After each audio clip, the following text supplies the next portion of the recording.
Ce jour-là, le président américain Donald Trump fait une annonce fracassante. Les États-Unis accusent l'Iran de développer en secret sa bombe nucléaire, malgré un accord signé en 2015. Last week, Israel published intelligence documents, long concealed by Iran, conclusively showing the Iranian regime and its history of pursuing nuclear weapons. Therefore, I am announcing today that the United States will withdraw from the Iran nuclear deal. And we will not allow a regime that chants death to America to gain access to the most deadly weapons on earth. Donald Trump était hostile à cet accord depuis le début, mais pour le rompre, il lui fallait des arguments. Prouver que l'Iran ne respectait pas ses engagements. Et c'est le Mossad, le service de renseignement extérieur israélien, qui l'y a aidé.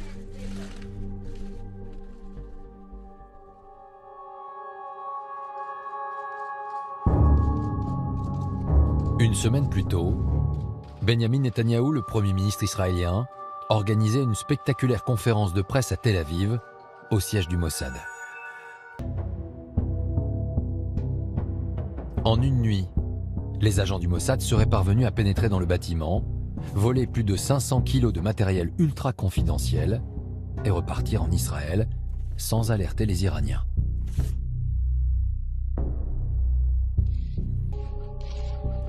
Well, tonight I'm here to tell you one thing.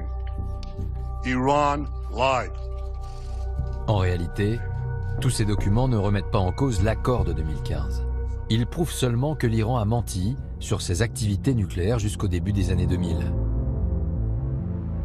Mais l'opération du Mossad, qui a mobilisé pendant des mois une centaine d'agents, est tellement spectaculaire qu'elle prouve une fois de plus l'efficacité du service de renseignement israélien et son impact sur la marche du monde. C'est un coup de théâtre formidable, ça renvoie à tout le monde un message. On est au courant de tout, on peut tout faire, on peut tout attendre.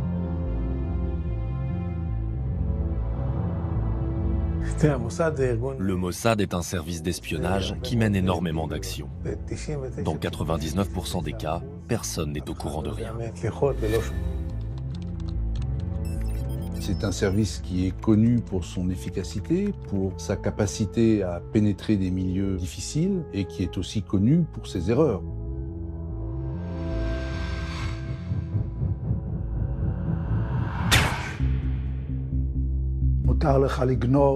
Tu peux voler, tu peux mentir, tu peux te battre. Et dans certains cas extrêmes, tu peux tuer.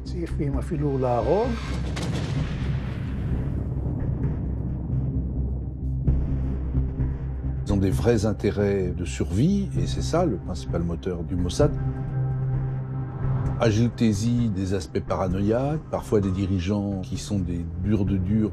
Ça donne un cocktail assez explosif.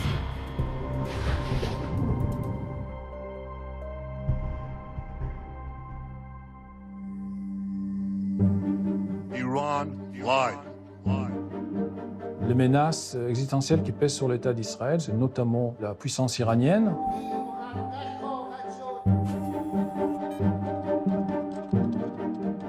Ne pas trouver l'origine de la panne devait les rendre fous.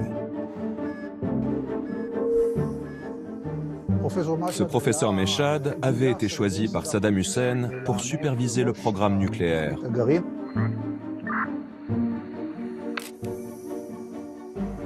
Ce sont 3 charges de plastique qui, en explosant cette nuit, ont détruit un lot très important d'éléments destinés à l'industrie nucléaire.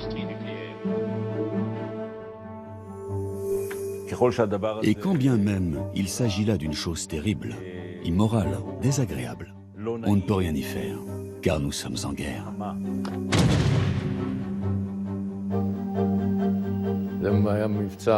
C'était une opération très complexe, parce qu'il fallait trouver la personne capable de mener à bien une telle mission.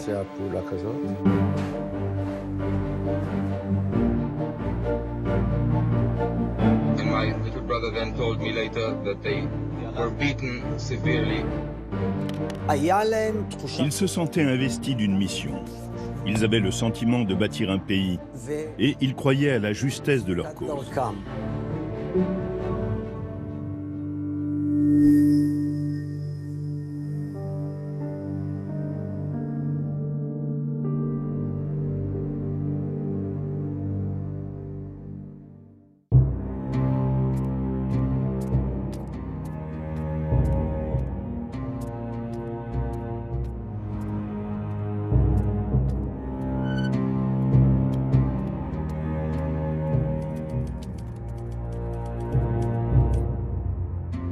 Nous sommes en juin 1948. Le Premier ministre israélien, David Ben Gourion, a convoqué une poignée d'hommes chargés du renseignement pour une réunion secrète à Tel Aviv. L'État hébreu existe depuis seulement quelques semaines et il est déjà en guerre, attaqué dès sa création par une coalition de pays arabes voisins.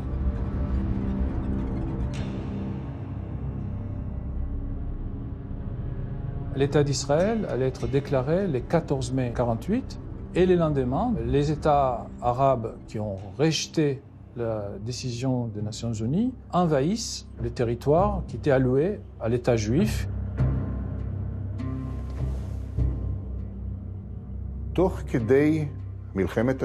Pendant cette guerre de libération, il s'est avéré que le renseignement n'arrivait pas à fournir les informations dont l'armée avait besoin. Le manque de renseignements militaires est devenu très alarmant, car nous avions en face de nous des armées régulières. Ce n'étaient plus les accrochages habituels avec les Palestiniens. Ben Gourion en a conclu qu'il fallait réorganiser tous les services de renseignement.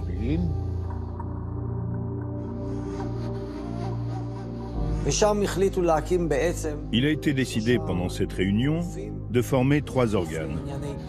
Un service de renseignement intérieur, un service de renseignement militaire et un dernier qui serait dédié à l'espionnage et à la collecte d'informations en dehors des frontières d'Israël.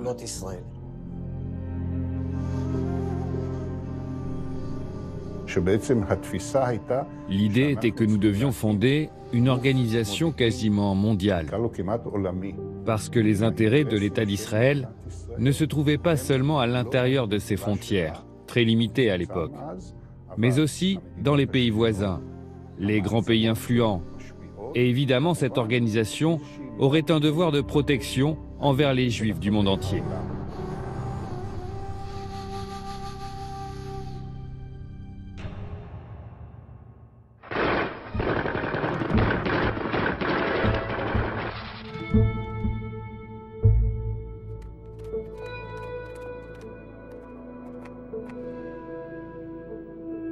Le temps que ces nouveaux services s'organisent, Israël remporte la guerre.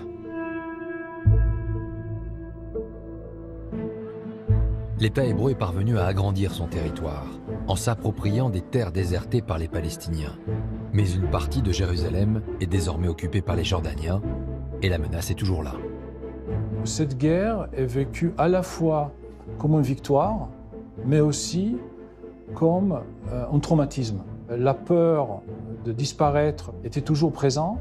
Ben Gourion l'avait dit, les Arabes peuvent se permettre de perdre souvent et recommencer.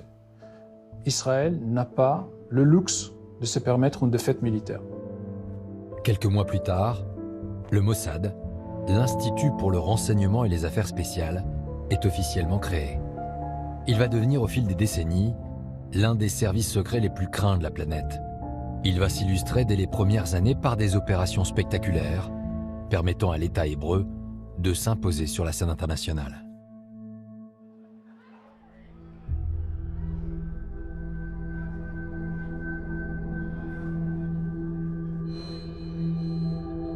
En avril 1961, Israël s'apprête à juger sur son propre sol l'un des plus grands criminels nazis de la Seconde Guerre mondiale, le logisticien de la solution finale, Adolf Eichmann. L'audience est alors diffusée dans le monde entier. Ich habe erklärt, ein Offizier hat einen Fahneneid geleistet. Genauso habe ich auf dem Standpunkt gestanden zu jener Zeit Eid ist Eid.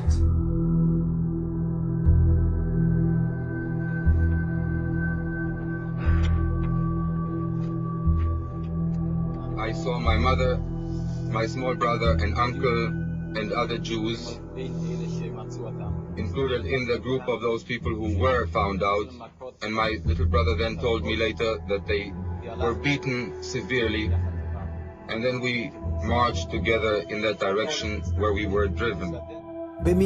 On peut dire qu'il s'agit d'un procès pour l'exemple, presque une exhibition.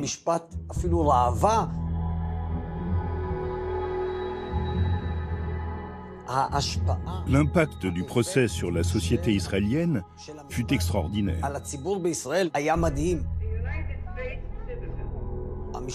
Le procès était retransmis par la radio publique. Il n'y avait pas la télévision à l'époque en Israël. Et les gens sortaient, leur radio sur l'épaule, pour suivre les audiences. Le procès était retransmis en direct. La Shoah est devenue un sujet qu'il était légitime d'évoquer, dont on pouvait débattre, et ce, sans en avoir honte. Le procès d'Eichmann permet à Israël d'écrire une grande page de son histoire. Mais il n'aurait jamais eu lieu sans l'intervention des premiers agents de ses services secrets.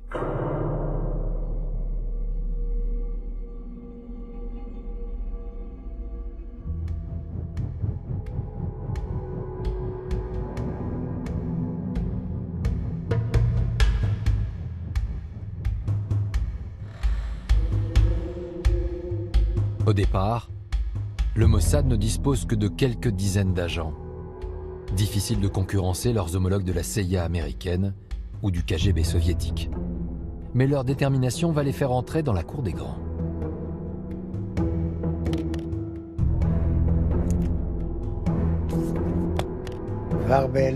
Dès 1952, je suis devenu le commandant de l'unité opérationnelle. Un tiers des agents étaient des rescapés de la Shoah, qui étaient en Israël depuis à peine 2 ans.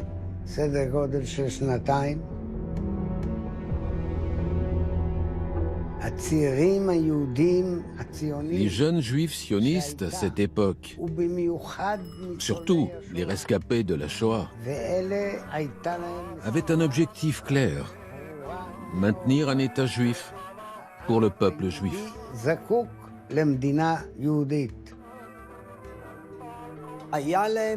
Ils se sentaient investis d'une mission. Ils avaient le sentiment de bâtir un pays. Il y avait une forte cohésion politique et ils croyaient à la justesse de leur cause. Le Premier ministre Ben Gourion va rapidement mettre à contribution ce nouveau service pour écrire l'histoire de son pays.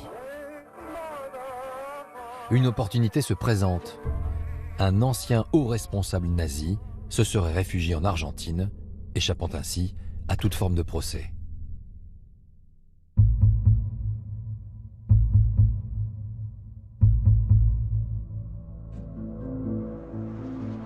En février 1960, 2 agents du Mossad sont envoyés à Buenos Aires. Selon leur informateur, Adolf Eichmann vivrait ici, sous une fausse identité. Ils ont réussi à trouver son adresse. C'était rue Garibaldi, dans un quartier qui s'appelait San Fernando. C'était un quartier en construction. Il y avait encore très peu de maisons.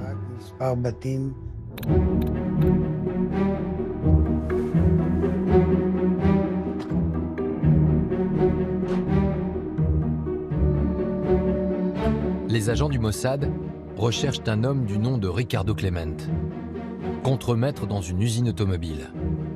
Ils décident d'abord de le prendre en photo à la sortie de son domicile.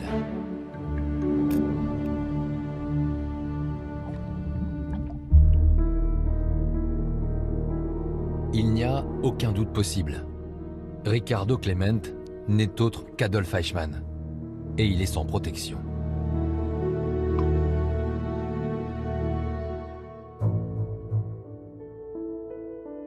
Depuis Tel Aviv, le Premier ministre Ben Gourion demande à ses agents l'impossible: capturer l'ancien nazi et le ramener clandestinement en Israël sans alerter les autorités militaires argentines. Cela pourrait engendrer une crise diplomatique dont l'État hébreu n'a pas besoin. Et c'est ainsi qu'il a ordonné au Mossad de ne pas éliminer Eichmann. Il aurait été simple de le supprimer en Argentine. Mais justement, il voulait que tous les efforts soient concentrés sur sa capture pour le ramener en Israël et organiser son procès à Jérusalem.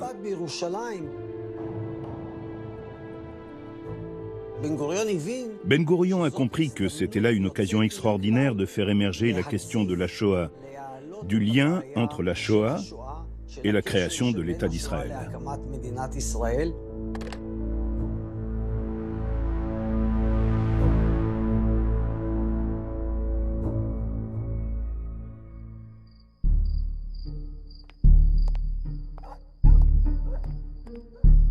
Après 3 mois de préparation, l'opération est définitivement lancée. Ce soir-là, 4 agents du Mossad sont postés près du domicile d'Eichmann et attendent qu'il rentre du travail. Eichmann arrive à l'endroit prévu. L'un de mes collègues l'attrape avec un mouvement de jiu-jitsu.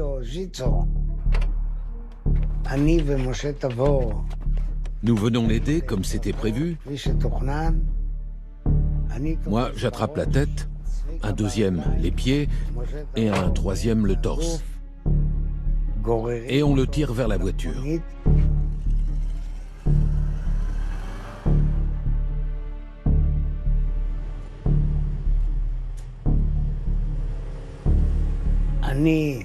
Moi, je suis sur la banquette arrière, la tête d'Eichmann sur mes genoux.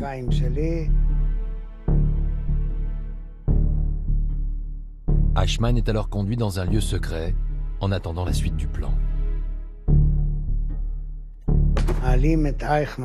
On monte Eichmann dans la chambre qu'on lui avait préparée. On le déshabille complètement. Notre médecin vérifie ses dents pour voir s'il a une capsule de cyanure.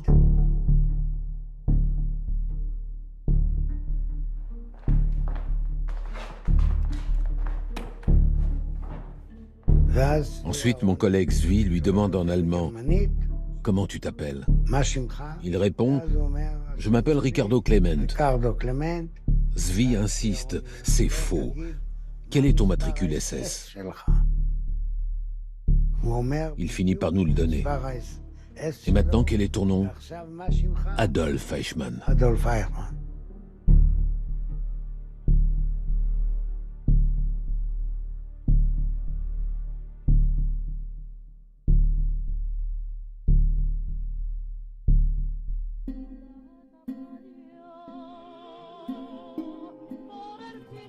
Les agents du Mossad ont choisi un jour particulier pour faire sortir Eichmann du pays en toute discrétion. Un jour de fête nationale, le 150e anniversaire de la Révolution argentine. Ce jour-là, des dizaines de délégations étrangères débarquent à Buenos Aires pour participer aux cérémonies. Nous nous sommes coordonnés avec notre ministère des Affaires étrangères afin qu'il envoie une délégation. C'est le Mossad qui a affrété l'avion et pris en charge toutes les dépenses.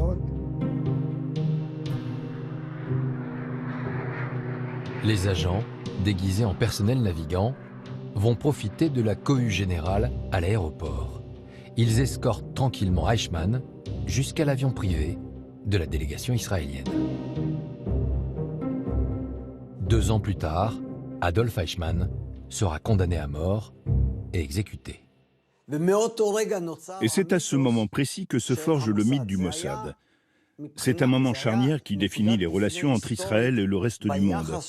À partir de là, le Mossad construit son image qui perdure encore aujourd'hui, celle d'un service omnipotent, tout-puissant et qui peut atteindre n'importe quel point du globe.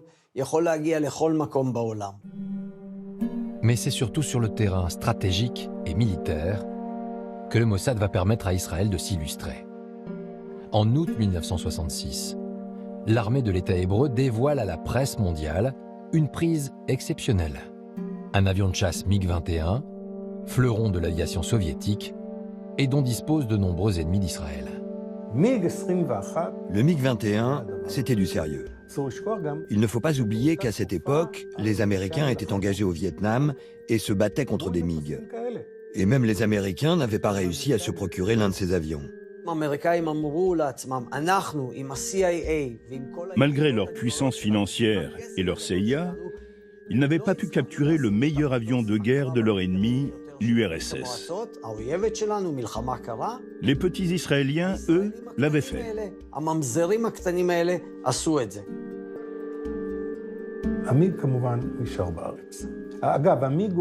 Le MiG est d'abord resté en Israël, puis il a été envoyé aux États-Unis pour être démonté, étudié et observé. C'est l'un des plus beaux cadeaux qu'Israël ait fait aux États-Unis.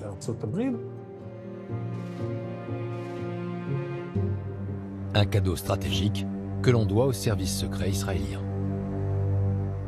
Au début des années 60, la stratégie des pays arabes était de se débarrasser de l'État d'Israël par la force militaire.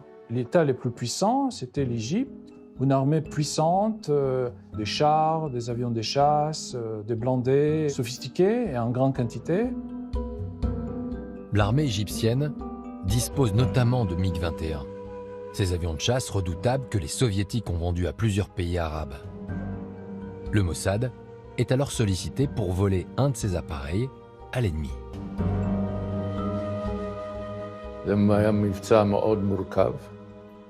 C'était une opération très complexe, parce qu'il fallait trouver la personne capable de mener à bien une telle mission.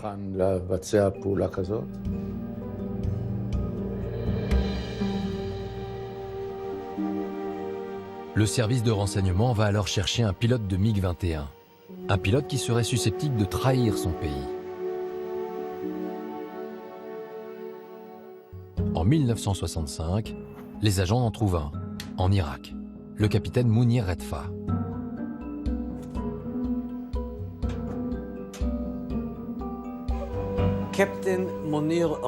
Le capitaine Mounir Redfa est chrétien, pilote au sein des forces aériennes irakiennes. Le pouvoir étant musulman, il est frustré de ne pas recevoir d'avancement au sein de l'armée à cause de sa religion.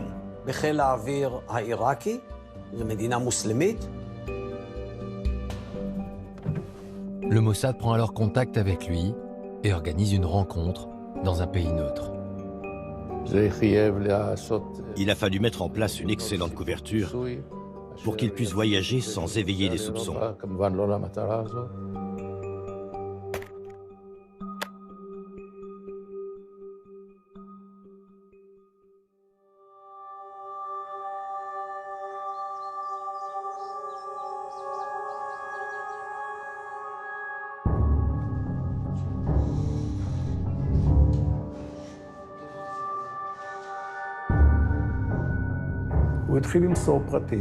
Il a commencé par donner des détails sur les pilotes, sur les avions et même sur les relations au sein de l'armée de l'air irakienne. Alors les agents ont décidé de monter d'un cran et lui ont demandé « Quelle est la probabilité que tu puisses nous obtenir un MiG-21 » Ils lui ont fait la proposition d'une manière très directe. « Es-tu prêt à faire désertion à bord de ton avion? Et que demandes-tu en échange ?» Mounir Redfa était sidéré. Il n'a pas répondu tout de suite. Il a d'abord dû se remettre du choc.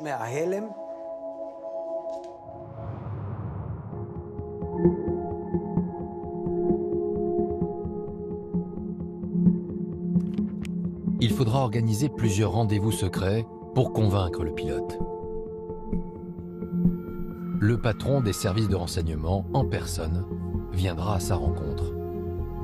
Il voulait se faire sa propre idée de l'homme avec qui Israël allait s'engager dans une partie assez compliquée.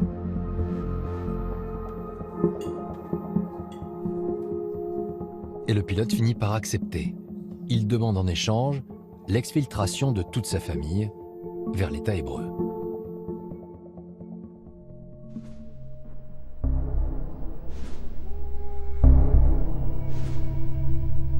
Le 16 août 1966, Le pilote irakien doit effectuer un vol d'entraînement sur son MiG-21. Sa famille est déjà à l'abri. La veille, le Mossad lui a envoyé un message secret pour passer à l'action. Le sort de l'opération est désormais entre ses mains. Il suit les instructions qu'on lui a données. Il prend un certain couloir aérien à une certaine altitude. Il coupe sa radio au-dessus des territoires irakiens et jordaniens.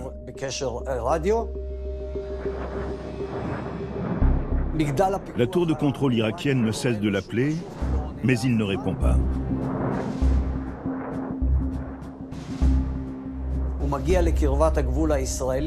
Quand il approche de la frontière israélienne, il est pris en charge par 2 chasseurs de notre armée qui l'escortent jusqu'à un aéroport militaire près de Tel Aviv. Cette prise du Mossad est exceptionnelle. Mais la véritable force du service de renseignement, ce sont ces espions envoyés dans tous ces pays ennemis. Depuis le début des années 60, le nouveau patron, Meir Amit, a voulu faire de ses agents les plus performants au monde. Sous la direction de Meir Amit, les méthodes de recrutement évoluent. Jusqu'ici, cela a marché essentiellement au bouche à oreille. Amit impose des méthodes plus perfectionnées, plus modernes.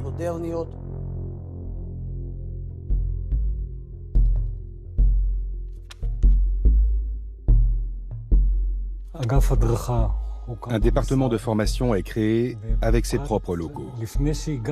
Mais avant d'arriver jusqu'à ce lieu de formation, il fallait avoir passé une longue série d'épreuves. Des examens psychométriques, des tests de personnalité, d'orientation, de langue.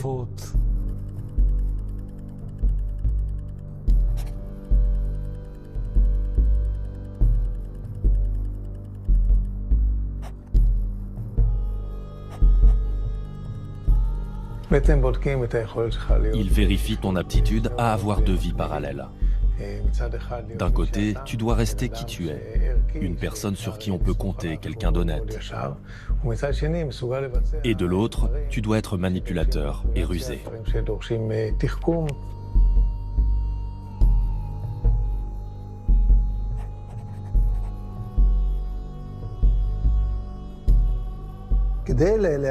Il faut également savoir improviser.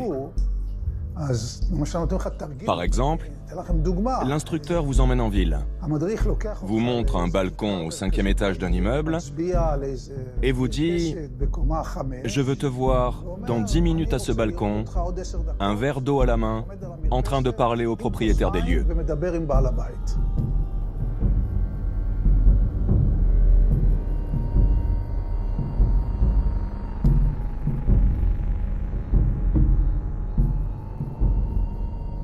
Je me souviens que nous étions plus de 1500 candidats au départ, puis de moins en moins.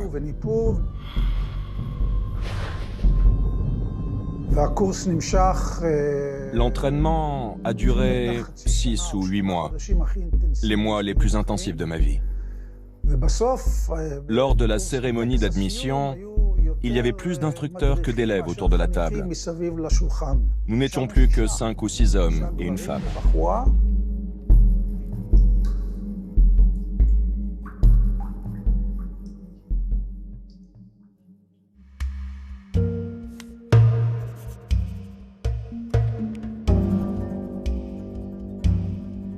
Le Mossad envoie ses espions surentraînés dans toute la région. En Syrie, en Jordanie, en Égypte et en Irak. Ses voisins arabes n'ont pas abandonné l'idée de détruire l'État hébreu. Et une nouvelle guerre est imminente.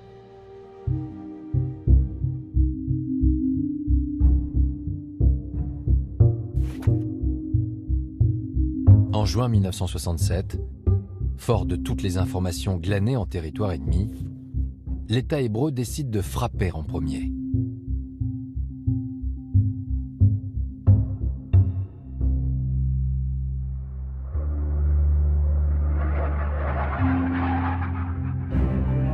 Une attaque éclair, dans le Sinaï, contre son ennemi le plus puissant, l'Égypte, au petit matin, quand tous les avions de chasse sont au sol.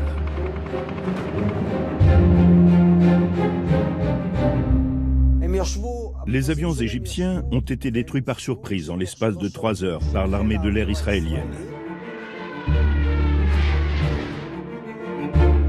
3 heures qui ont prouvé l'efficacité de notre aviation, grâce aux renseignements précis que le Mossad avait collectés sur les aérodromes et les bases égyptiennes.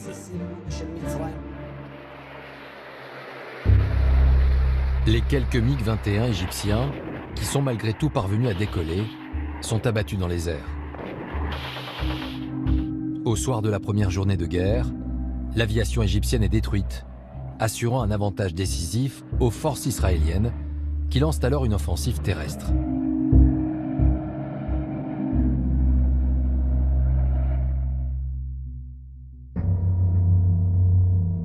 Dans le Sinaï, les civils sont en première ligne pour assister à la débâcle de leur armée.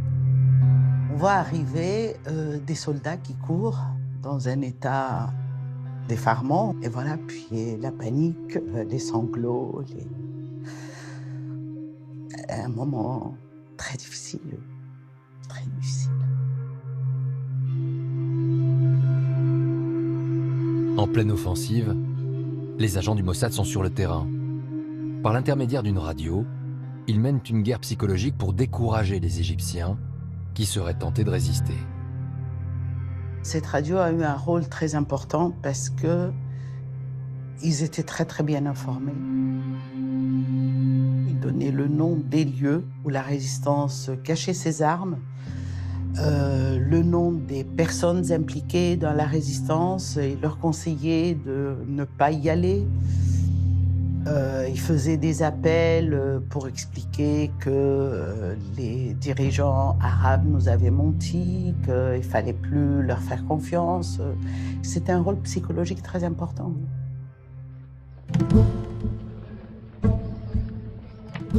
Les pays qui soutiennent l'Égypte, la Syrie, la Jordanie et l'Irak entrent dans le conflit.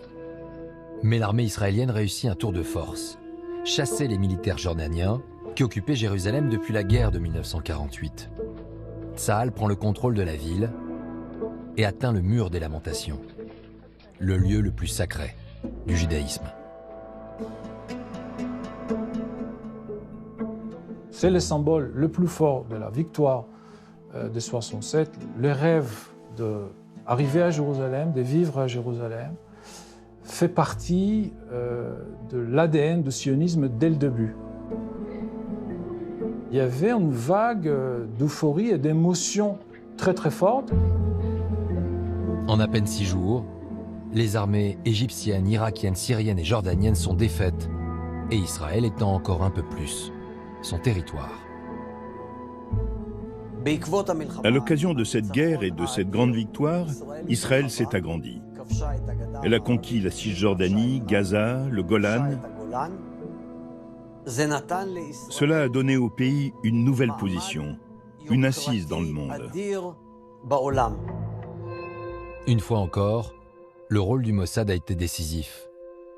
Mais l'Institut va par la suite construire sa légende sur d'autres actions, à savoir de sanglantes campagnes d'élimination de ses ennemis aux 4 coins du monde, une chasse à l'homme qui va commencer après l'attaque des Jeux Olympiques de Munich en 1972.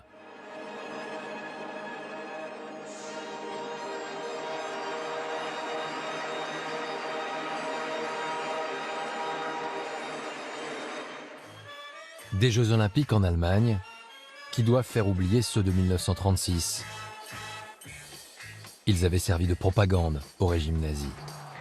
À cette occasion, symboliquement, Israël a envoyé une importante délégation de sportifs.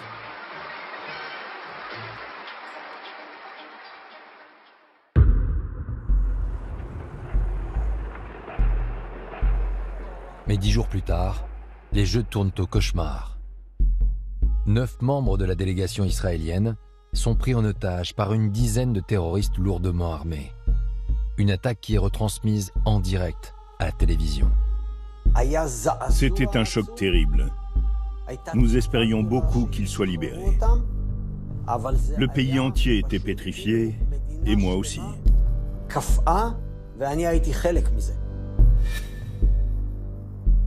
Les terroristes se revendiquent de l'organisation palestinienne Septembre Noir. Ils exigent la libération de 238 militants de leur cause emprisonnés en Israël.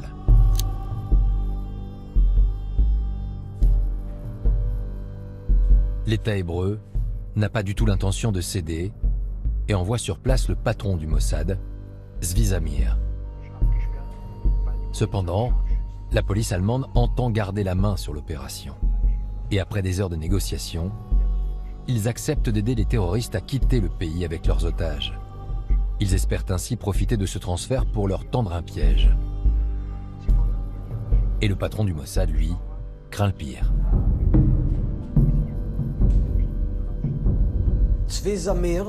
Aujourd'hui encore, lorsque Zvi Zamir raconte ce qui s'est passé là-bas, il a maintenant plus de 90 ans, il pleure d'émotion. Il dit que jamais il ne pourra oublier cette image des otages marchant comme des taureaux que l'on conduit à l'arène pour une corrida. Du bétail. Les terroristes et leurs otages sont emmenés en hélicoptère sur un aéroport militaire où un appareil les attend.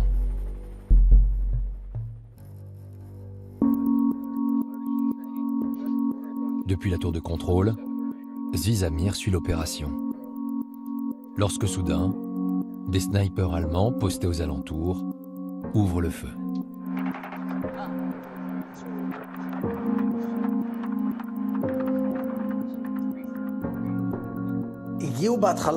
Au début, on avait des informations par les agences de presse sur place et par la télévision. On a cru que la mission avait réussi, qu'on les avait exfiltrés, qu'on les avait libérés. Israël était en liesse. Au milieu de la nuit, Zvi Zamir appelle la première ministre de l'État hébreu, Golda Meir.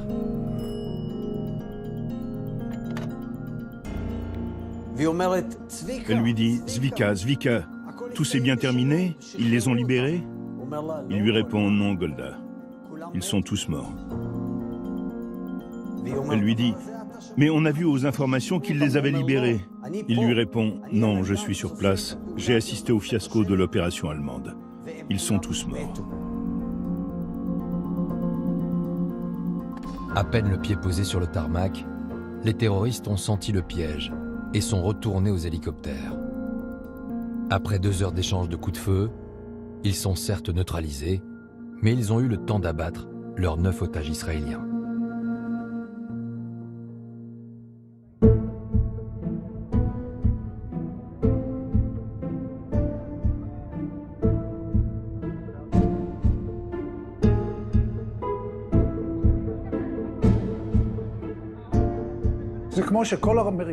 De la même façon que tous les Américains d'un certain âge se rappellent le moment où ils ont entendu que Kennedy s'était fait tirer dessus, tous ceux de ma génération se souviennent des cercueils des Israéliens assassinés à Munich.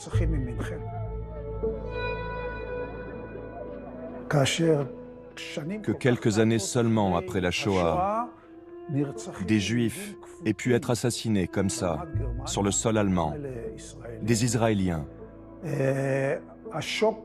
Ça a été un choc terrible, un traumatisme pour tous les Israéliens.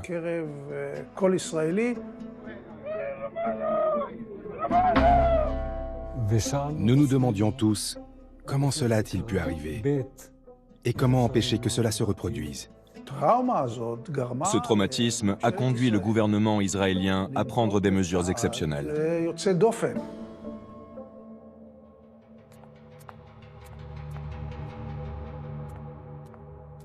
La première ministre Golda Meir, qui est la première femme à occuper ce poste, décide de répondre à la violence par la violence. Mais pour elle, Septembre Noir n'est qu'une façade. À ses yeux, le véritable commanditaire de ces actions terroristes, c'est l'OLP, l'organisation palestinienne de Yasser Arafat. Elle veut alors la décapiter, éliminer un par un tous ses dirigeants. Et cette mission, elle va bien sûr la confier au Mossad. On avait 3 objectifs. Le premier était de dissuader l'autre camp de mener des actions terroristes. Le deuxième, c'était la rétribution. C'est-à-dire que ceux qui s'aventurent à mener des attaques terroristes sachent qu'ils le paieront de leur vie.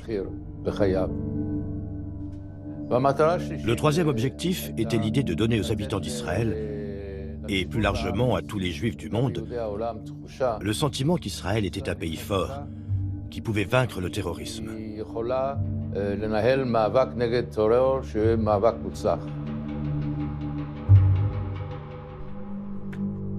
Une liste de cibles est établie. Dès que l'une d'entre elles sera localisée, un tribunal de Londres, dirigé par la première ministre Golda Meir, donnera son feu vert à l'exécution.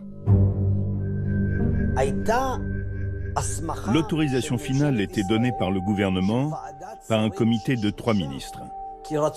Ils faisaient attention aux conséquences diplomatiques de chaque opération, des risques, des retombées.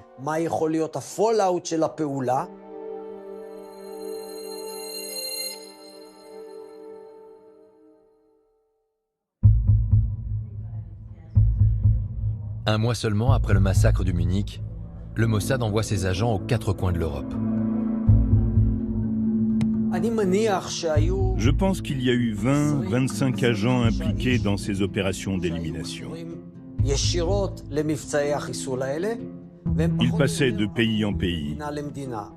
Tous avaient des couvertures et de faux passeports étrangers.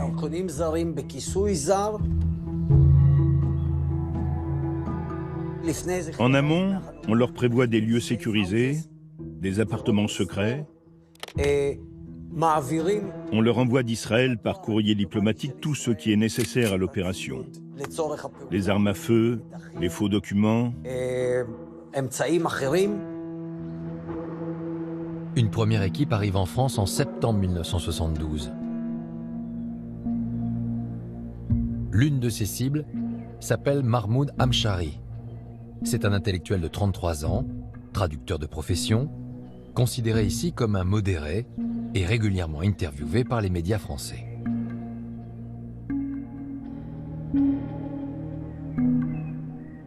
Est-ce qu'on peut s'attendre à une campagne de terrorisme déclenchée par les Palestiniens en France? Il n'y aura jamais des attaques pareilles contre la France à cause de la position politique et pas autre. Alors donc, un Munich est absolument impossible en France? Impossible.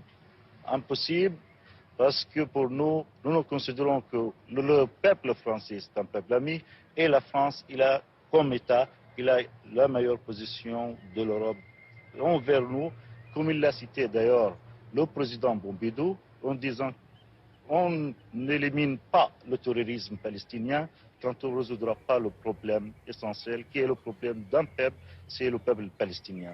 Une dernière question. Est-ce que vous pouvez vivre tranquille en France? Est-ce que vous ne craignez pas pour votre vie? Pour nous, pour moi, non. Mais je pense qu'il ne faut pas tenter le diable.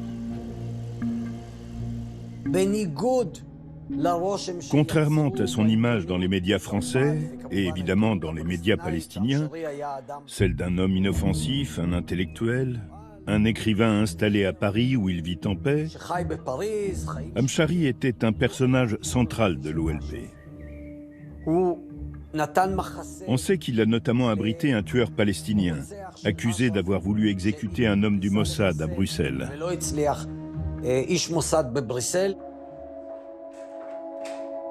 Ce jour-là, Mahmoud Hamshari est chez lui avec son épouse française et leur petite fille âgée d'1 an.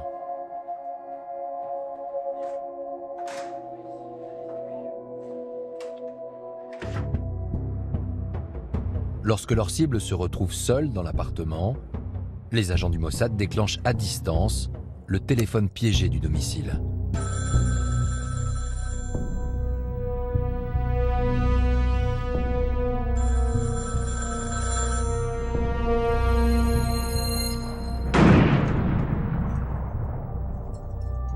Mahmoud Hamshari décédera de ses blessures à l'hôpital. Sur le terrain, c'est la cellule elle-même qui décide comment va se passer l'élimination.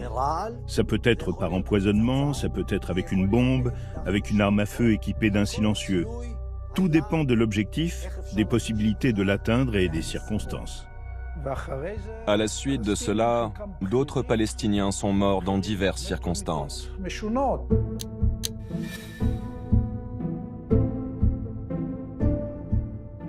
Le lit de l'un a explosé, pour un deuxième c'est son téléphone, un troisième sa voiture.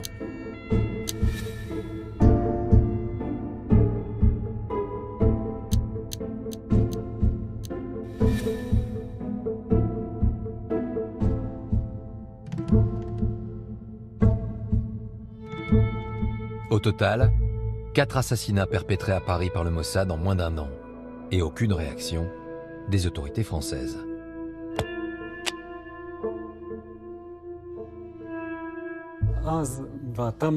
Nous décidons d'agir en assumant le risque impliqué.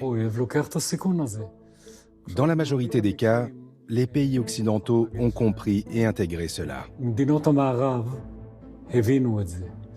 Tant qu'il ne s'agit pas de nuire à leurs propres intérêts, mais de cibler un individu qui opère chez eux, ils tolèrent.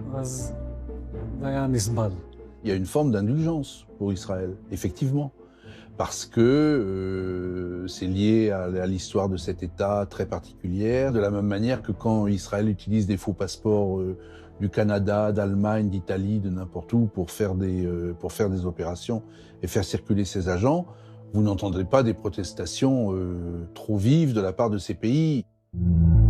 Une relative impunité qui permet parfois aux agents du Mossad d'agir au grand jour. C'est le cas à Beyrouth.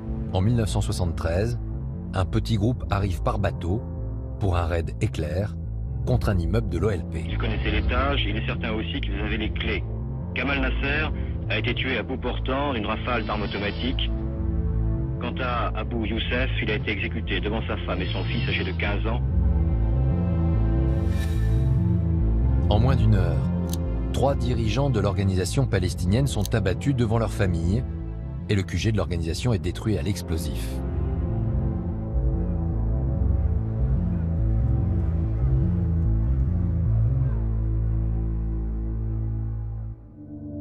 Mais la principale cible de cette opération a échappé au Mossad. Il s'agit d'Ali Hassan Salamé. Les Israéliens le considèrent comme le cerveau de Septembre Noir, commanditaire de la prise d'otage de Munich et proche du leader palestinien Yasser Arafat. Ali Hassan Salamé était une figure emblématique de la mythologie palestinienne. C'était le fils d'un leader palestinien, d'un combattant, un commandant de l'armée en 1948. Yasser Arafat a pris soin personnellement de son éducation et a subvenu à ses besoins par égard pour les actions de son père.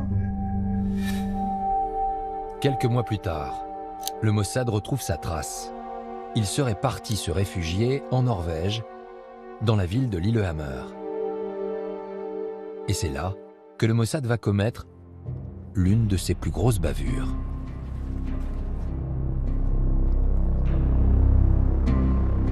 En juillet 1973, 6 agents sont envoyés à Lillehammer. Ils ont localisé Salamé et sont prêts à passer à l'action.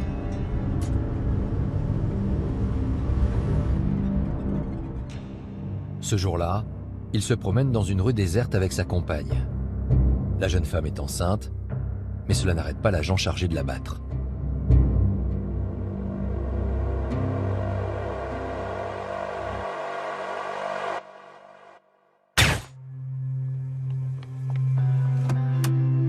Leur mission accomplie, les 6 hommes quittent rapidement la ville, mais les autorités locales sont plus réactives que prévu.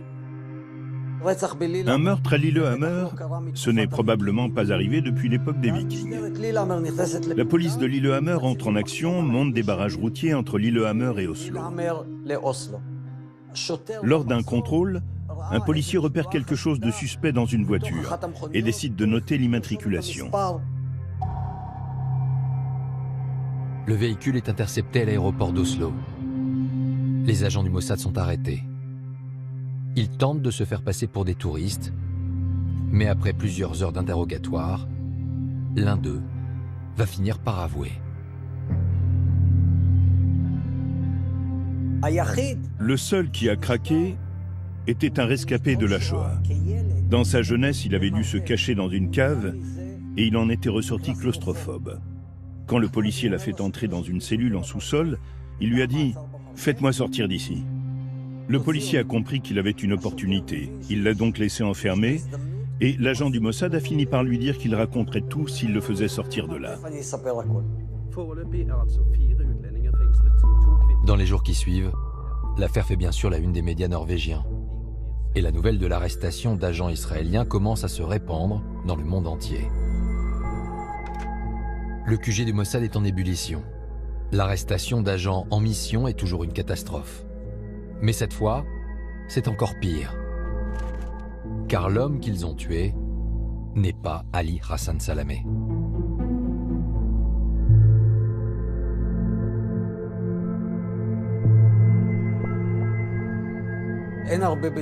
À Lillehammer, il y avait peu de personnes de type méditerranéen. Ils ont donc pensé que cela ne pouvait être qu'Ali Hassan Salameh. Il allait avec la description, avec la morphologie, l'âge. Alors ils se sont dit que c'était Ali Hassan Salameh. La victime s'appelle en réalité Armen Bouchiki.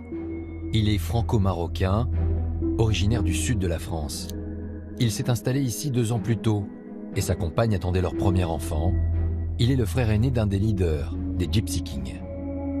Quand on a compris que c'était le Mossad qui avait fait cet assassinat, c'était incroyable. On a reçu comme un coup de massue sur la tête et on ne savait pas trop, quoi. C'était pour nous, c'était pas possible, quoi. C'était pas possible.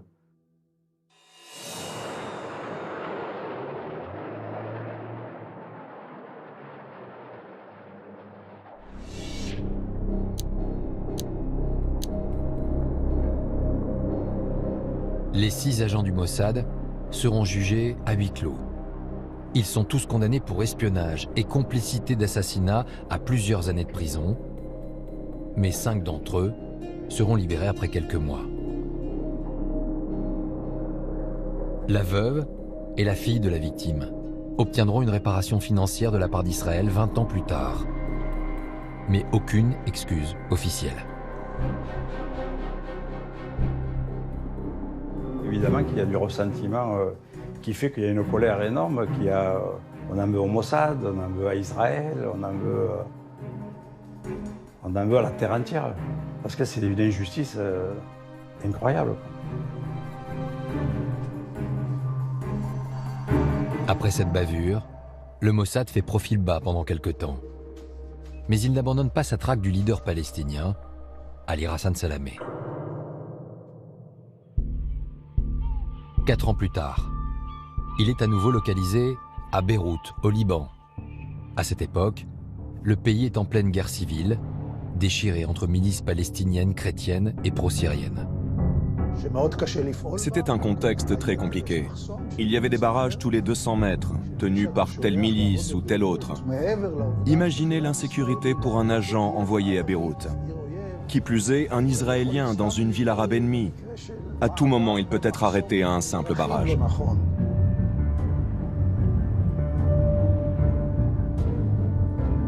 Le temps avait passé. Mais en Israël, on se disait toujours qu'il fallait lui régler son compte. Et donc, tous les moyens ont été mis en œuvre pour le localiser à Beyrouth, l'approcher et gagner sa confiance.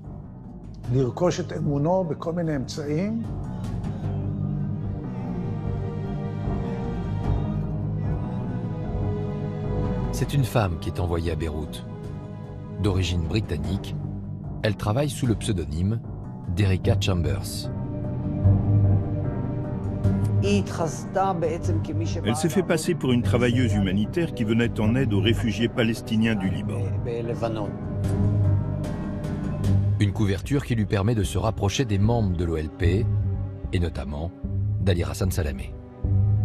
Elle a réussi à s'infiltrer au sommet de l'OLP et à tisser des liens avec les hommes de l'organisation. Au bout de quelques mois, Erika Chambers connaît tout des habitudes de sa cible. Salameh est escorté en permanence par ses gardes du corps. Mais il y a une faille dans sa sécurité.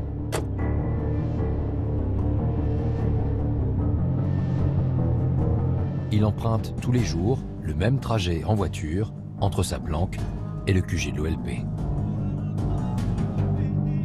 Le 22 janvier 1979, une voiture piégée l'attend sur son parcours.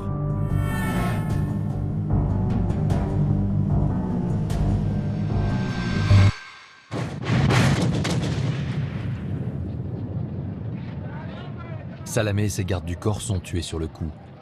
La principale cible du Mossad depuis la prise d'otage de Munich est cette fois éliminée. Ça a montré la capacité du Mossad à se focaliser sur un objectif. Qui plus est dans un langage que les Arabes comprennent bien. Il y a un proverbe arabe qui dit « Un bédouin qui se venge après 40 années pense qu'il s'est trop précipité ». Le fait d'éliminer Salamé 7 ans après Munich était un message clair envoyé aux dirigeants palestiniens. Mais l'explosion a aussi fait 4 morts parmi les passants.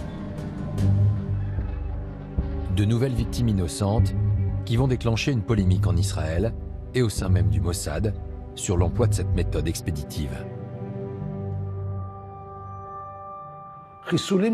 Les éliminations, ce n'est pas du renseignement, c'est un travail de mafieux. C'est lorsque tu n'as pas d'autre choix. C'est lorsque tu arrives à la conclusion que cette élimination va entraîner un changement significatif au sein de l'organisation que tu combats.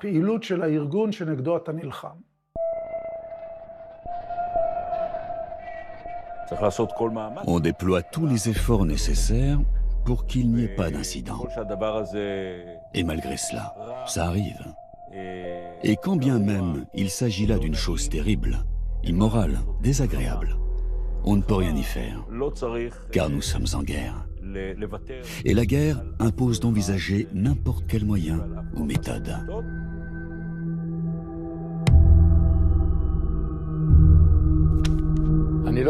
Je ne pense pas qu'on puisse mesurer l'efficacité de cette méthode. Je pense que dans un certain nombre de cas, ça a marché. Et dans certains autres, non. La preuve, c'est que le terrorisme n'a pas disparu. Mais sans cela, il y en aurait peut-être davantage. Il faut utiliser cette méthode avec beaucoup de précautions.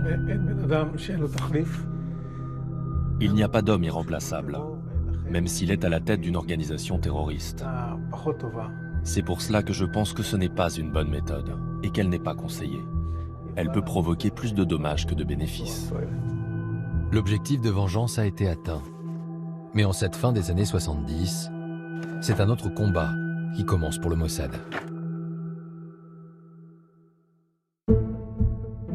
Jusqu'à présent, Israël était le seul pays au Moyen-Orient à posséder la bombe atomique. Un avantage dissuasif qui pourrait ne pas durer. D'autres pays voisins cherchent à s'équiper, et c'est notamment la France, alliée traditionnelle d'Israël, qui va les y aider. Depuis la création de l'État hébreu, la France a toujours été un partenaire privilégié d'Israël. Il faut se rappeler que la France est le pays qui a aidé Israël à obtenir sa capacité nucléaire quelques années auparavant.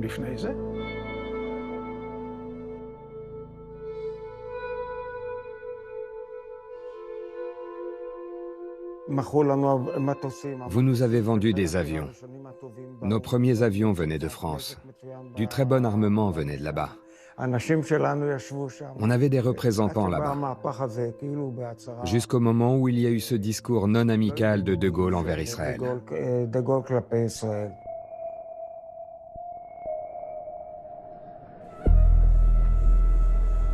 Quelques mois après la guerre des 6 jours, le général de Gaulle est furieux qu'Israël ait ouvert les hostilités.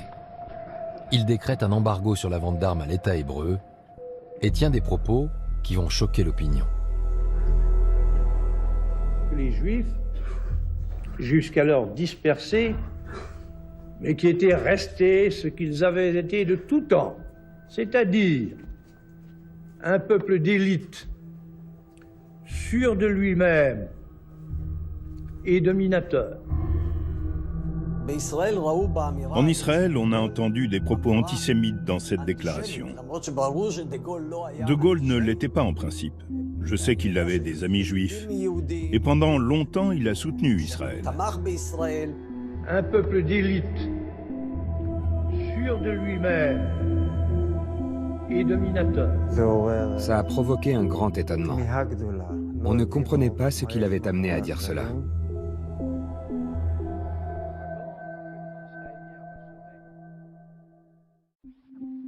La tension monte encore d'un cran entre la France et Israël, lorsque quelques années plus tard, le jeune leader irakien Saddam Hussein est l'invité du Premier ministre Jacques Chirac.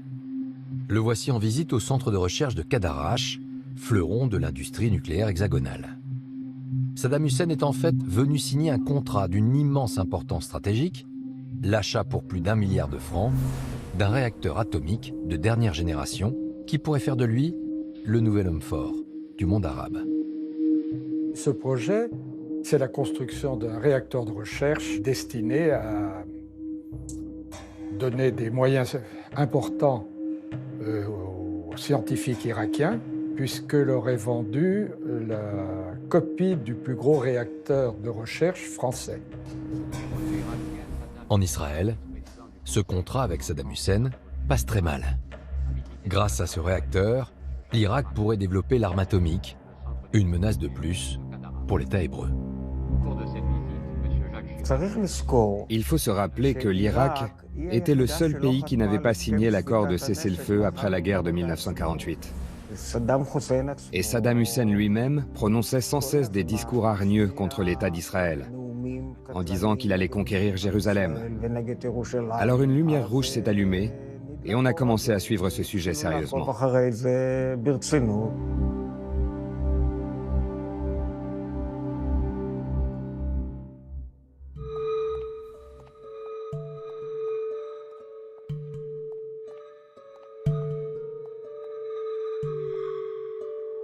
Le Mossad se voit alors confier une nouvelle mission: contrecarrer le partenariat nucléaire franco-irakien. Je me souviens de ce que le responsable du Mossad de l'époque, Ofi, nous avait dit lors d'une réunion préparatoire avant une mission. Le terrorisme palestinien, c'est comme la piqûre d'une abeille. C'est désagréable, ça fait mal, mais ce n'est pas une menace existentielle pour Israël. Nous avons des problèmes plus graves à régler.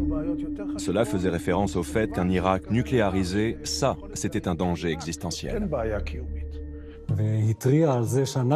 Nous avons signifié aux Français que nous savions que l'Irak avait l'intention de détourner l'usage du réacteur pour obtenir l'arme nucléaire. Les Français ont dit « Vous pouvez compter sur nous. Nous sommes vos amis.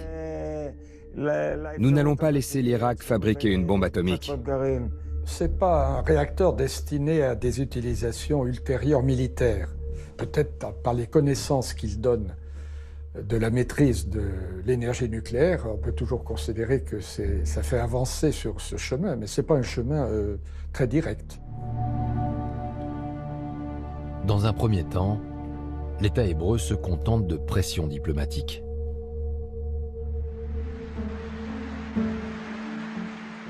Mais avec l'arrivée au pouvoir du nouveau Premier ministre, Mehamet Begin, Israël va durcir le ton. Le gouvernement, et Begin en particulier, ont alors considéré qu'Israël était devenu un sujet marginal aux yeux des Français. Begin en a conclu que la diplomatie ne lui était plus utile. Il a alors fait appel au Mossad. L'organisation ne devait plus se contenter de récolter de l'information, elle devait agir.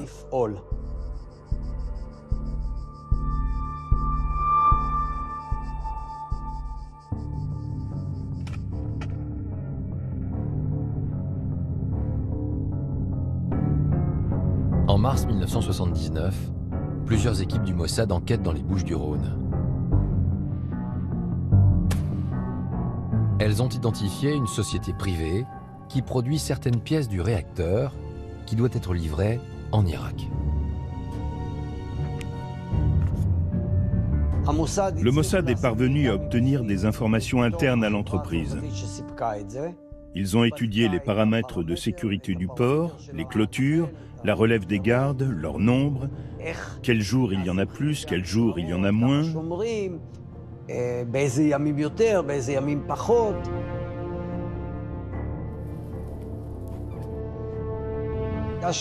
Ils ont compris que le moment idéal pour lancer cette opération serait le week-end, car il n'y a alors quasiment personne dans l'entreprise.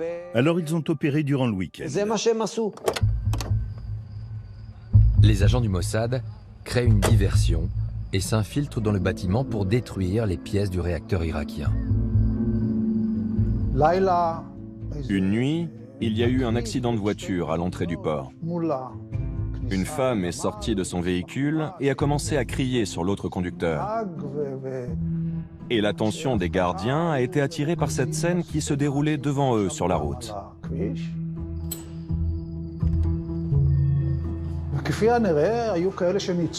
Des agents auraient profité de ce moment pour pénétrer dans l'entrepôt où étaient stockées les pièces du réacteur en partance pour l'Irak.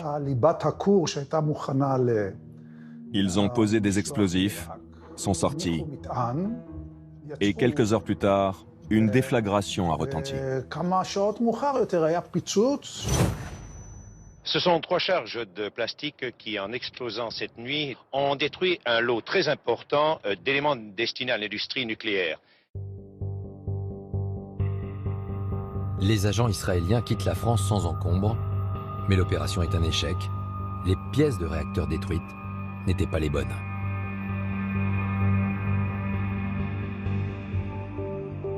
Cette opération n'a pas marché. On a juste réussi à retarder un peu l'envoi des pièces vers l'Irak.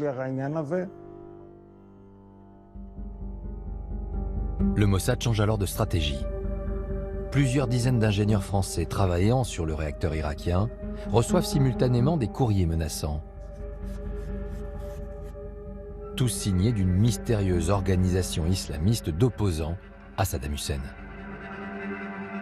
Si vous cessez de prêter votre concours à l'effort méprisable de construire cette affreuse arme atomique au service du charcutier de Bagdad, vous et votre famille serez épargnés. Mais si vous décidez de reprendre votre dégoûtant travail, nous ne répondons plus de votre vie, de celle des membres de votre famille et de vos biens.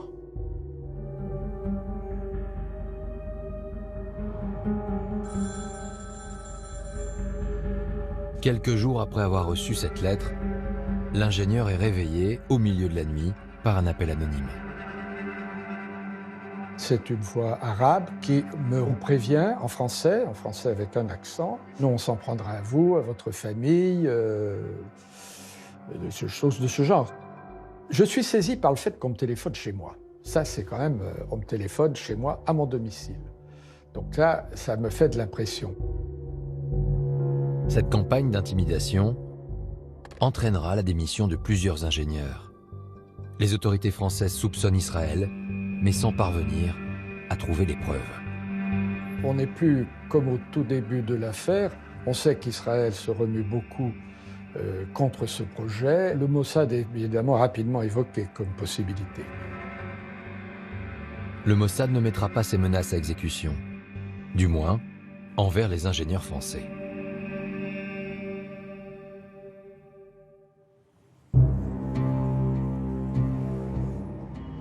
Le 14 juin 1980, un éminent savant égyptien se présente avec une jeune inconnue dans un hôtel parisien.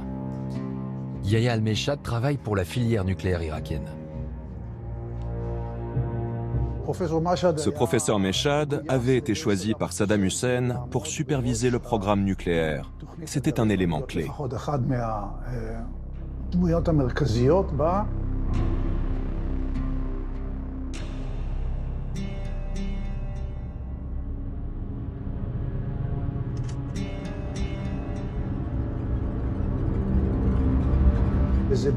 Une jeune femme aurait attiré l'attention de ce professeur alors qu'il attendait le bus et l'aurait séduit.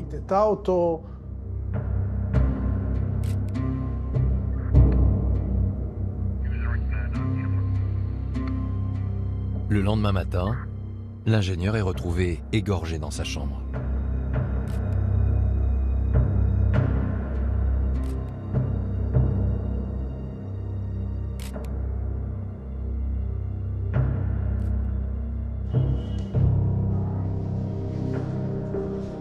La jeune femme qui l'accompagnait est rapidement identifiée.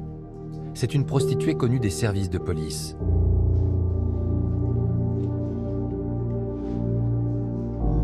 Elle sera renversée par une voiture à Paris 1 mois plus tard, tuée sur le coup.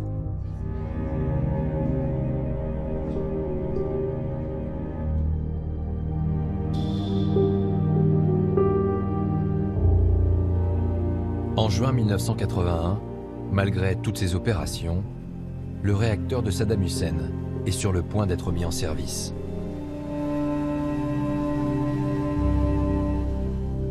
À un moment donné, le chef du Mossad est allé voir le Premier ministre et il lui a dit « Nous avons échoué. Le réacteur est en Irak. Nous avons fait tout ce qui était en notre pouvoir, on ne peut rien faire de plus. Si vous estimez que ce réacteur doit toujours être neutralisé, il ne vous reste plus que l'option militaire. »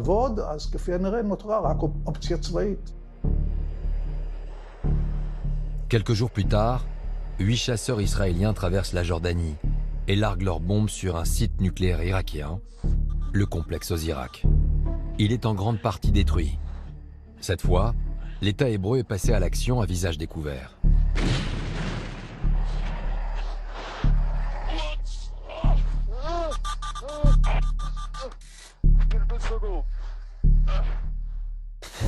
Je suis stupéfait. Je ne m'y attendais pas du tout à cette énorme affaire d'un seul coup. Et là, bien sûr, je reconstitue le passé et j'attribue au Mossad tout ce qui s'est passé. Là, la démonstration est évidente. L'attaque a tué 10 soldats irakiens, mais aussi un ingénieur français de 25 ans. Son corps a été rapatrié quelques jours après par un avion spécial irakien. C'était évidemment une opération très, très triste, cette rentrée du corps. Un diplomate de l'ambassade a rendu visite à sa famille. Il a exprimé les condoléances de l'État d'Israël. Et il leur a donné une indemnisation importante.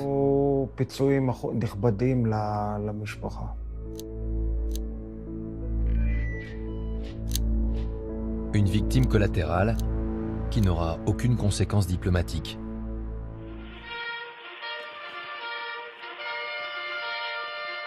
François Mitterrand, fraîchement élu, entend renouer les relations entre la France et Israël. Moins d'un an après le bombardement d'Osirak, il est le premier président français à se rendre dans l'État hébreu. François Mitterrand doit prononcer un discours devant la Knesset, le Parlement israélien, afin de marquer le rapprochement entre les deux États.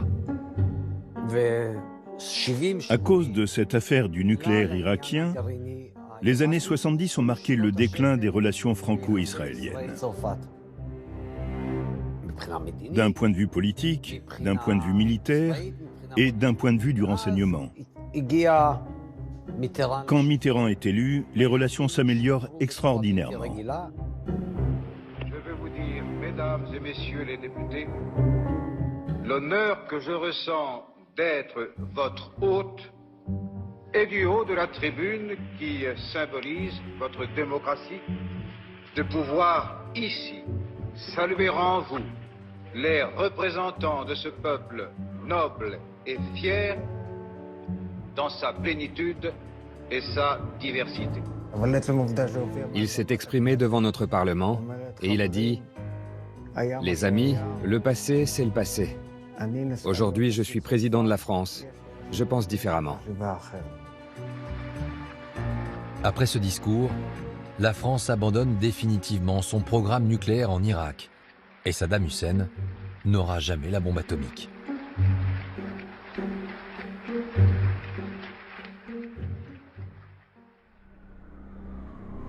Désormais, sur le dossier nucléaire, c'est l'Iran qui va le plus mobiliser les ressources du renseignement israélien. Au début des années 2000, les activités nucléaires en Iran s'intensifient. Le régime des Mollahs pourrait avoir la bombe d'ici quelques années et le Mossad est mis à contribution avec de nouveaux moyens. En 2002, le nouveau patron du Mossad, Meir Dagan, place le dossier nucléaire iranien au sommet de ses priorités.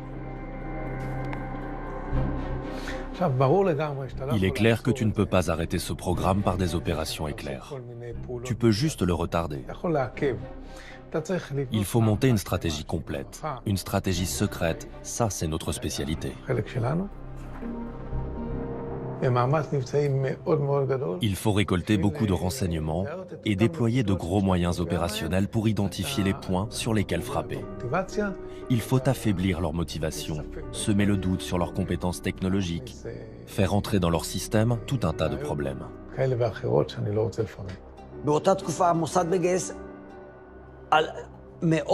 À cette époque, le Mossad recrutait des centaines, voire des milliers d'agents pour réaliser ces opérations.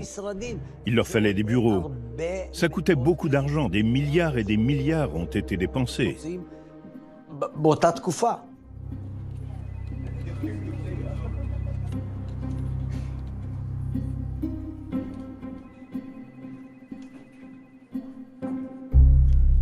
Quatre ans plus tard, le Mossad est tellement en pointe sur le dossier nucléaire iranien que c'est lui qui influence les décisions de la communauté internationale.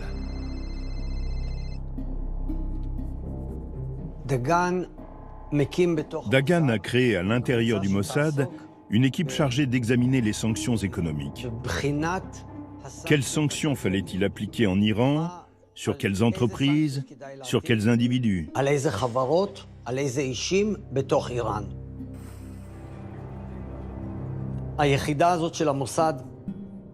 Cette unité du Mossad transmet ses conseils aux Américains et aux Européens. Et c'est comme cela que les sanctions sont de plus en plus pesantes.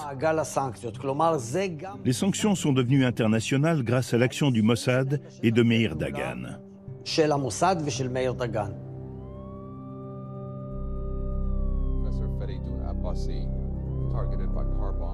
En parallèle, le service de renseignement israélien mène de nouvelles opérations secrètes de déstabilisation et d'assassinat. Meir Dagan pense que l'assassinat reste un moyen efficace et nécessaire dans l'activité secrète. Fars identified the dead man as a director of the Natanz uranium enrichment facility. Entre 2007 et 2010, on a eu environ une dizaine d'assassinats et de kidnappings qui concernaient les savants qui étaient impliqués dans le programme de développement nucléaire. L'objectif était de retarder le processus, car lorsqu'un individu était éliminé, ça prenait du temps de lui trouver un remplaçant. Il n'existe pas d'aveu officiel de l'État d'Israël ou du Mossad comme étant responsable de ces actes. Et il n'y en aura pas, parce que c'est la nature de cette guerre secrète.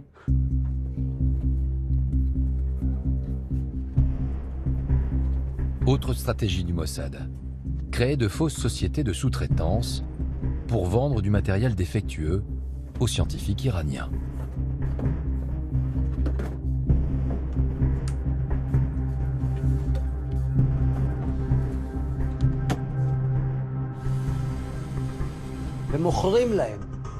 Ils vendent de vrais produits. Parce que quand tu montes une entreprise comme celle-ci, tu as besoin de la rendre crédible. Les Iraniens ne sont pas bêtes. Ils vont dire « donnez-nous des références ».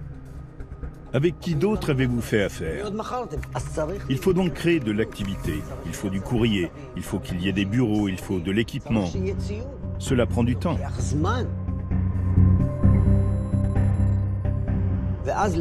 Petit à petit, tu parviens à gagner la confiance des Iraniens. Tu leur vends de bons équipements et encore de bons équipements. Et lors de la dernière transaction, tu livres un produit défectueux. Ils l'installent et rien ne fonctionne. En fait, cet équipement a été conçu pour endommager leurs installations.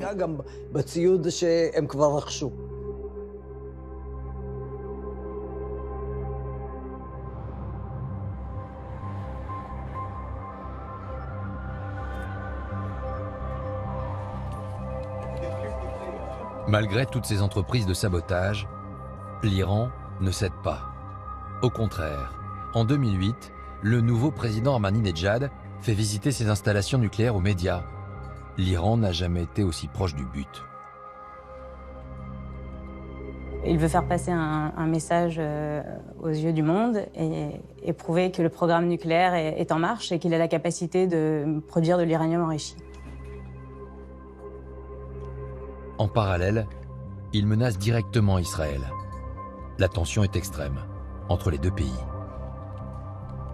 رژیم صهیونیستی در بنبست کامل است و به فضل الهی این آرزوی تو به زودی محقق خواهد شد و این جرثومه فساد از صفحه روزگار محو خواهد شد.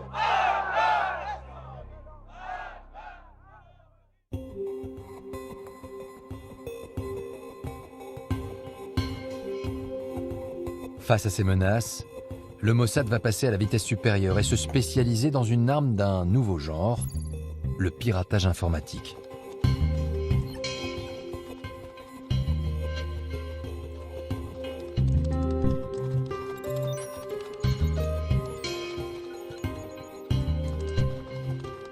L'armée israélienne a des unités technologiques très développées.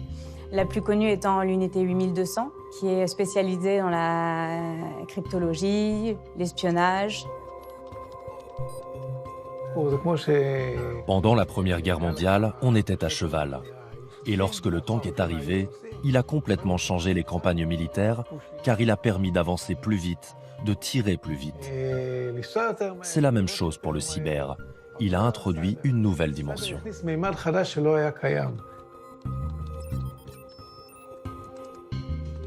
Nous avons surtout perçu son potentiel offensif.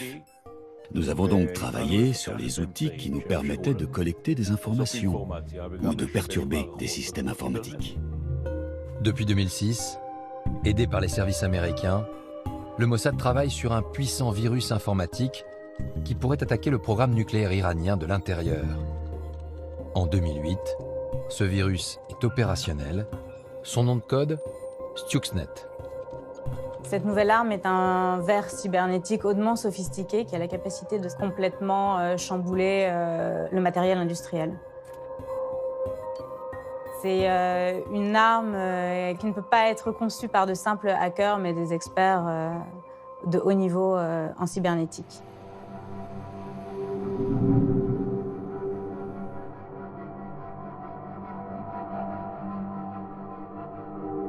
C'est un sous-traitant asiatique qui aurait, sans le savoir, introduit le virus dans la centrale de Natanz. En quelques heures, c'est tout le système qui est corrompu. Ce virus, en fait, agit sur le système de rotation des centrifugeuses. Et l'idée est de dérégler complètement ces centrifugeuses, de sorte que les savants iraniens se retrouvent complètement désarmés et ne comprennent pas d'où viennent cette panne du système. La sophistication absolue de Stuxnet fait qu'on ne peut pas savoir d'où vient ce dérèglement. Le mystérieux virus se répand pendant des semaines, endommageant une à une les installations iraniennes. L'idée n'était pas seulement de causer des dégâts matériels aux centrifugeuses, mais aussi des dégâts psychologiques. Ne pas trouver l'origine de la panne devait les rendre fous. Les ingénieurs pensaient qu'ils étaient incompétents. Et cela créait une défiance entre la communauté scientifique iranienne et ses dirigeants.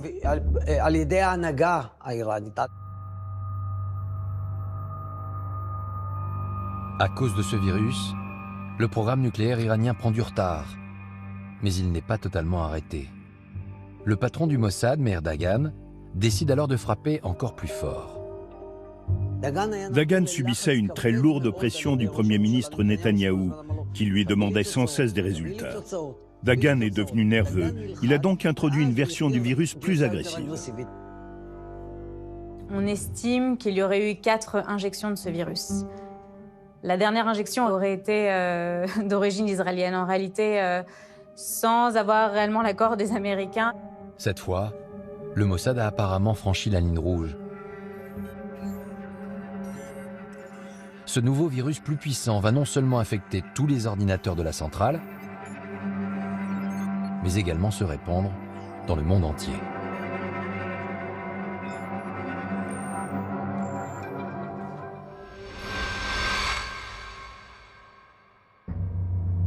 Toute cette entreprise de sabotage va finir par porter ses fruits. Après 10 années de guerre secrète intensive, doublées de lourdes sanctions économiques, l'Iran accepte de négocier un accord avec la communauté internationale pour stopper son programme nucléaire militaire. En juillet 2015, les représentants de Téhéran rencontrent à Vienne ceux des principales puissances mondiales. Nous avons atteint notre objectif. Nous avons défini la menace. Nous avons créé un plan d'action. Nous avons fait ce qu'il fallait pour qu'il n'arrive pas là où il souhaitait arriver, au moment où il souhaitait y arriver. Nous avons fait en sorte que les Iraniens soient obligés d'accepter cet accord. L'accord historique est signé le 14 juillet 2015. L'Iran s'engage à limiter sa production d'uranium enrichi et renonce ainsi, au moins provisoirement, à élaborer une arme atomique. En échange, les sanctions économiques sont levées. Mais en Israël, la plupart des dirigeants considèrent que cet accord est mauvais. L'Amérique de Barack Obama n'aurait pas obtenu assez de garanties de la part du régime des Mollahs. Les Américains ont accéléré le processus, car Obama voulait que l'accord soit signé durant son mandat. Les Iraniens sont très intelligents. À partir du moment où ils ont réalisé que les Américains étaient encore plus motivés qu'eux par cet accord, ils ont compris que les cartes étaient entre leurs mains. Ils ont donc signé un accord qui les arrange. Pourquoi? Parce qu'il leur permet de continuer à développer lentement leur nucléaire militaire et leurs missiles. Il leur permet de continuer à participer à des opérations internationales, comme la guerre en Syrie. Le Mossad reste donc mobilisé sur le programme nucléaire iranien. C'est ainsi qu'en 2018, il parvient à voler à l'Iran 500 kilos de documents compromettants. Un coup de communication qui aidera le président Donald Trump à mettre un terme à cet accord 3 ans seulement après sa signature et ainsi relancer les sanctions économiques envers le principal ennemi d'Israël. Le défi le plus important de Mossad dans les années et peut-être les décennies à venir, c'est les menaces existentielles qui pèsent sur l'État d'Israël. Donc c'est notamment aujourd'hui la puissance iranienne. Je crois que le renversement viendra de l'intérieur et que seul le peuple iranien peut rejeter ce monstrueux pouvoir iranien. Peut-être qu'il faudra l'aider un peu.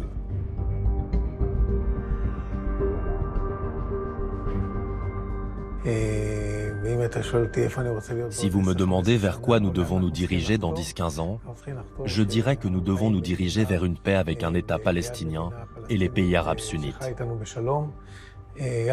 À ce moment-là, nous serions tous unis contre la menace de l'Iran chiite. Il nous est défendu de baisser les bras. Nous nous retrouverons dans une situation bien plus délicate encore.